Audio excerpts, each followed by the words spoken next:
Assalamualaikum warahmatullahi wabarakatuh. Pada pertemuan kali ini kita akan mempelajari bagaimana menyelesaikan sistem persamaan linear dua variabel atau SPLDV dengan metode inverse matrix dan determinan matrix. Sebelumnya saya perkenalkan diri dulu. Saya Gusti Aisyah Putri, SPD MSI. Saat ini saya bertugas sebagai guru matematika di SMK Negeri 13 Sarolangun. Nah, sebagaimana yang telah kalian pelajari sebelumnya, di sebelah kanan ini adalah contoh dari matriks yang berukuran 4 kali 3. Adapun tujuan dari pembelajaran hari ini melalui proses pengamatan, menanya, mengumpulkan informasi, bernalar, diskusi, serta mengasosiasi, siswa dapat mengubah sistem persamaan linear dua variabel menjadi bentuk matriks, menentukan penyelesaian SPLDV dengan menggunakan inverse matrix,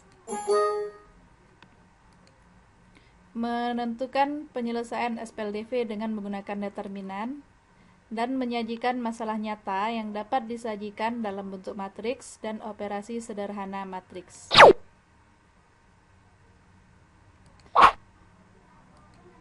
Ini adalah materi yang akan kita bahas, yaitu bagaimana menyelesaikan SPLDV.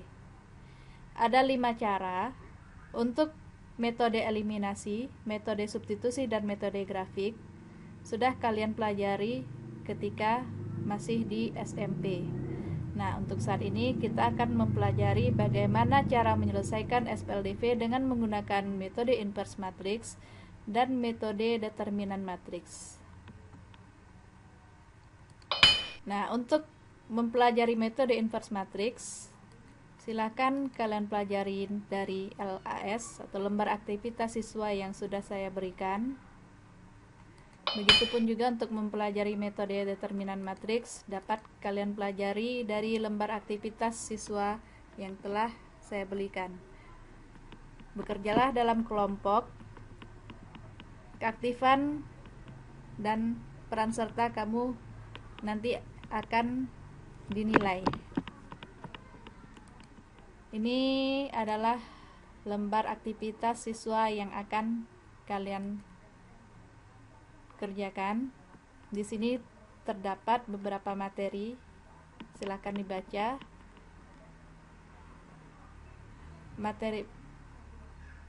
Materi ini akan membantu kalian untuk memahami konsep bagaimana cara menyelesaikan sistem persamaan linear dua variabel dengan metode determinan matriks dan metode inverse matrix. Di sana juga terdapat contoh soal.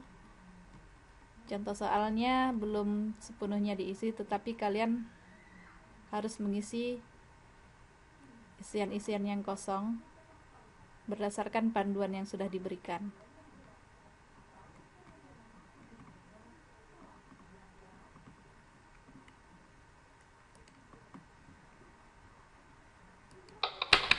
Ini adalah contoh kasus. Contoh kasus ini juga terdapat dalam lembar aktivitas siswa. Pada tahun ajaran baru, Anas mewakili beberapa temannya untuk membeli 5 buah buku matematika dan 4 buah buku biologi. Dia harus membayar sebesar Rp410.000. Pada saat yang bersamaan, Samad mewakili teman-teman yang lainnya membeli 10 buah buku matematika dan 6 buah buku biologi. Samad harus membayar Rp740.000 untuk semuanya. Berapakah harga 1 buah buku matematika dan 1 buah buku biologi? Nyatakan persoalan tersebut dalam bentuk matriks dan selesaikanlah dengan menggunakan metode inverse matrix dan determinan matrix. Langkah pertama yang kamu lakukan, kamu harus merubah soal cerita ini ke dalam model matematika yang lebih sederhana. Selanjutnya baru ditransfer ke dalam bentuk matriks. Nah, untuk contoh kasus ini, kembali silakan bekerja di dalam kelompok masing-masing. Setelah kalian menyelesaikan contoh kasus yang diberikan, kita akan mengadakan latihan. Ada 2 buah soal.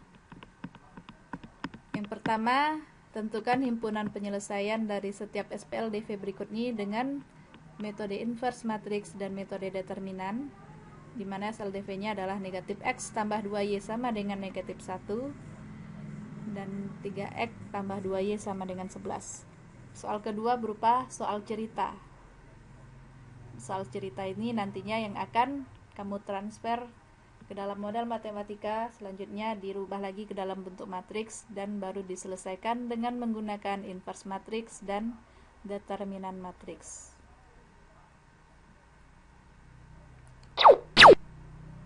Sekarang kita masuk ke evaluasi dari soal latihan yang sudah diberikan tadi. Apakah jawaban yang kalian temukan? Apakah A 3,4, B 5,2, C himpunan penyelesaiannya 1,-3, atau D X-nya nilainya 3 dan Y-nya nilainya 1? Mari kita lihat jawabannya bersama-sama. Apakah jawabannya C? Ternyata jawaban kamu salah. Silahkan ulangi kembali. Apakah jawabannya A? Ternyata jawabannya masih salah. Silahkan ulangi kembali. Apakah jawabannya B? Ternyata masih salah. Ulangi kembali. Dan D. Selamat, jawaban kamu benar.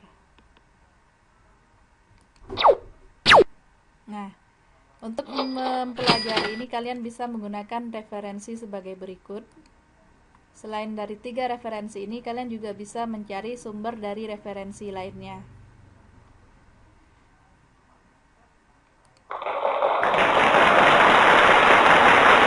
Sekian pembelajaran kita hari ini. Terima kasih, semoga bermanfaat. Assalamualaikum warahmatullahi wabarakatuh.